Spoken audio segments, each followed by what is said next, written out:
It's January 16th.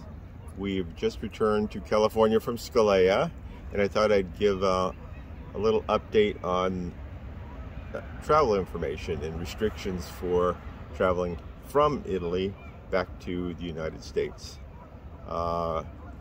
Actually, not much has changed since September. You will need a COVID test before you leave. To get into the United States, you have to have it within 24 hours of departure from Italy. Other than that, most of the requirements are the same. You have to have your vaccination card if you have one.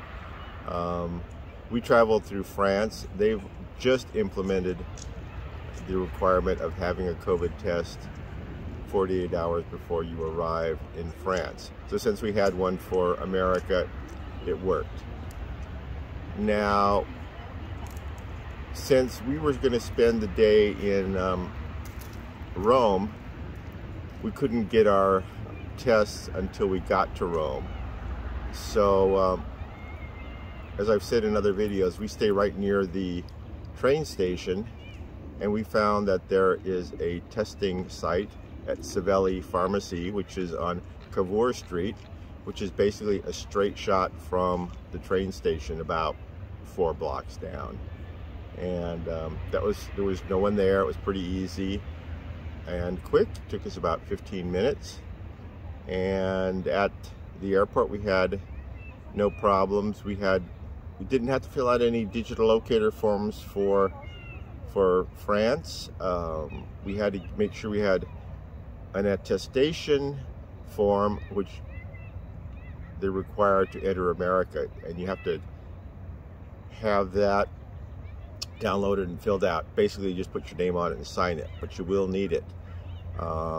We didn't get it until we got to Rome, and at our hotel, they very nicely printed them out for us, and we filled them out before we left.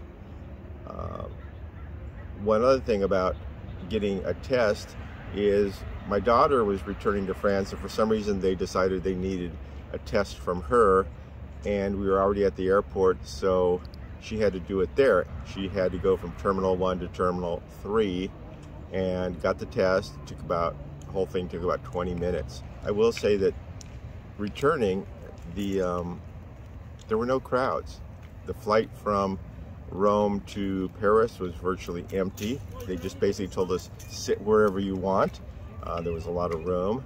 Our flight from Paris back to San Francisco was moderately full. We got a center section with 4 seats, just for me and Irina and Emma.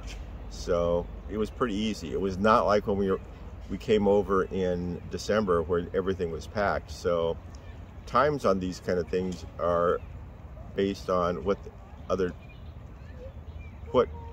time of year it is, and if it's a high season or a high travel season. Like the next one will be spring break, so beware of when spring break is, because flights will be full and the airports will be full and things can take a long time.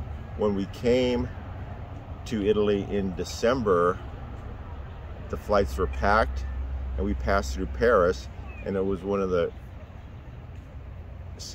it was a stressful transition going from plane to plane, because there were so many people arriving that we had a 2-hour layover, and I think an hour and a half was spent waiting to get through French customs. Whereas going back, it took us about 10 minutes. So you really need to be aware of what time of year it is, the potential for there being crowds.